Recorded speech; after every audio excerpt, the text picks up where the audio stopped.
suburb of Sao Paulo.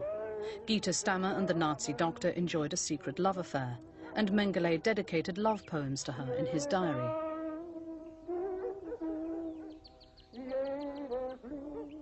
To help diffuse the mounting tension between Mengele and Gita's husband, Gerhard introduced Mengele to Lieselotte and Wolfram Bossert.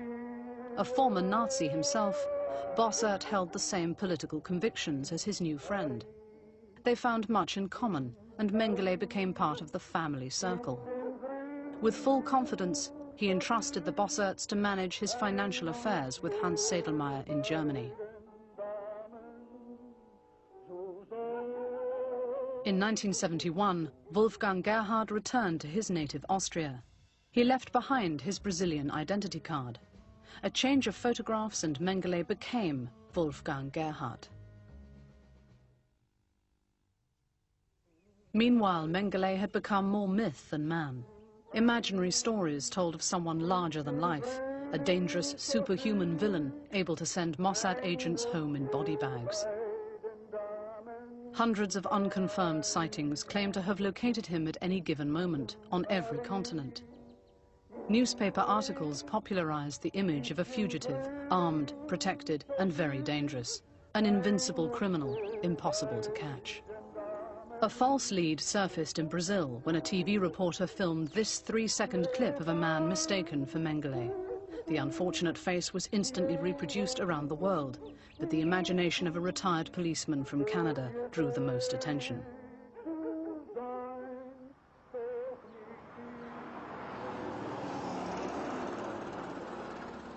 In contrast to this popular myth, Mengele moved into a shabby bungalow in Alvarenga.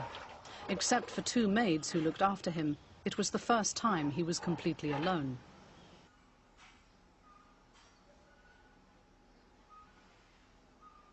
He met the Bosserts only once a week. With each passing day, he grew more irrational and depressed, filling his diary with endless entries about the most trivial aspects of his daily life. He was self-pitying. There's not a trace of a sense of humour anywhere. And then the other thing is the amazing meanness. The long columns and columns and columns of figures with, I mean, does the Cruzeiro have a subdivision? There must be some sort of centime. And I remember thinking to myself at the time that there is veritably a God in heaven who plays strange punishments, because the one thing that Mengele really felt strongly about was small sums of money. And every single day it must have been like being stung by a hornet on the hour.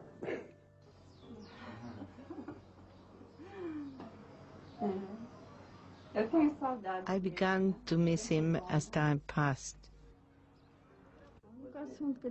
The only time he mentioned Germany was in relation to his son, but he didn't say it was his son. He told me it was his nephew. He showed me pictures of Rolf. In October 1977, Rolf Mengele traveled to Brazil to meet the father he never knew. Father and son grew close, and Rolf brought up the subject of Auschwitz. Rolf recalls the conversation in an interview recorded in 1985. Subject very delicately. He became very, very angry, and he shouted emotionally. He said, "My own son will I hope will not believe all these lies and all this which is written in the newspapers." So at the end, I decided to avoid this useless discussion. How do you morally justify failing to report him to the authorities? It was up to him to turn himself in. At the end, he was my father. I can't do it. And it had to be his decision. But for him, it was the real punishment to be cut off of his family and the culture, to live together in this melting pot of all races in Sao Paulo. I think the toughest thing was for him that he is spending his life without having science, without having research, so this was hard for him. When Rolf left, Mengele felt desolate and deserted. his health began to deteriorate. He was very disturbed. He cried a lot. He started to take a lot of medicines. Günzburg, Germany, 1985. Among the evidence seized by German police at the home of Hans Sedlmayr, one document drew special attention. It was a letter from Wolfram Bossert announcing the death of Josef Mengele. Apparently, while swimming in the sea, he suffered a stroke and drowned. His body was buried in a small cemetery near Sao Paulo. The trail of the elusive Nazi doctor led to a grave in Brazil.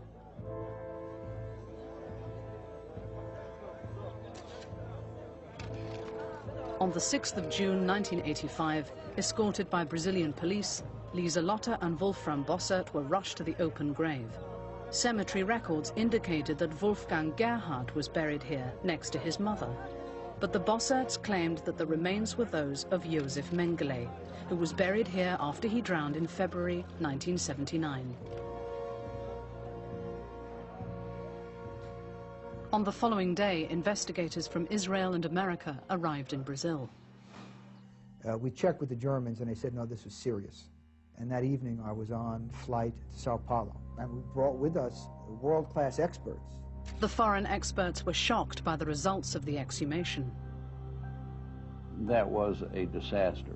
Letting a policeman, exhume a skeleton is little bit like letting a chimpanzee do a heart transplant. Locked away from the press, the team of experts began their forensic examination.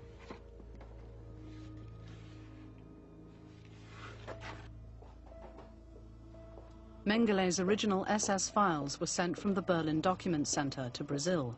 But the most vital clue to identification was missing. There were no dental X-rays. Meanwhile, the possibility of a hoax conspired by the Mengele family hung in the air, and conflicting evidence was uncovered during the investigation. Rolf's wife sent birthday greetings to Mengele in this letter dated the 8th of March, 1 month after Mengele's purported drowning. Then Rolf added a curious postscript. Referring to his father's death, he thanked the Bosserts for their help.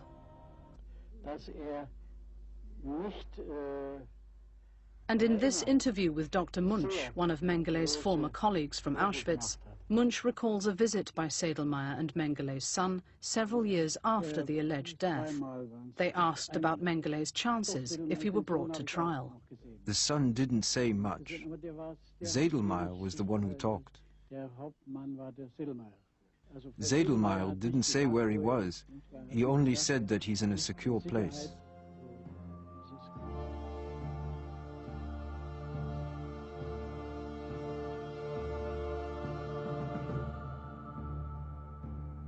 The next stage in the examination was the most dramatic. Using 2 cameras, photographs of the SS doctor were meticulously lined up and superimposed over the skull.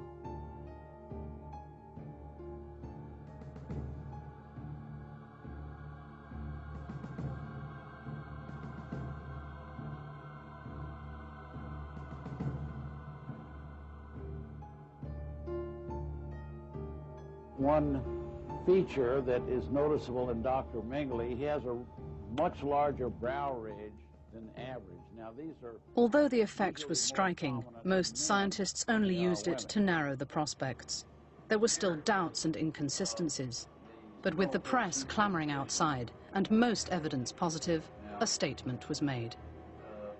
It is the opinion of the undersigned that this skeleton is that of Josef Mengele within a reasonable scientific certainty.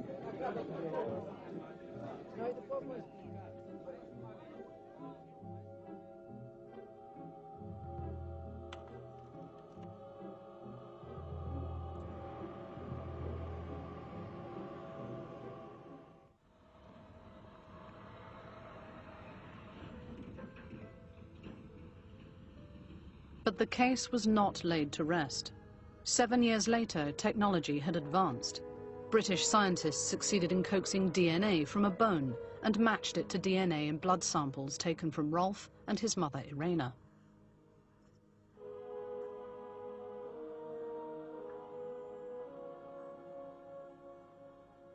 On the 8th of April 1992, the official conclusion was announced. The remains were those of Josef Mengele.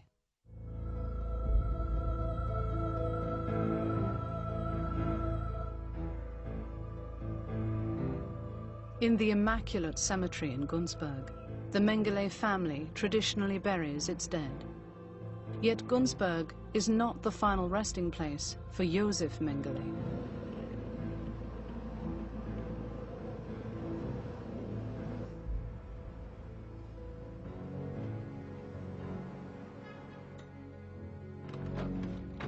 He is still packed in plastic bags in the Forensic Institute of Sao Paulo.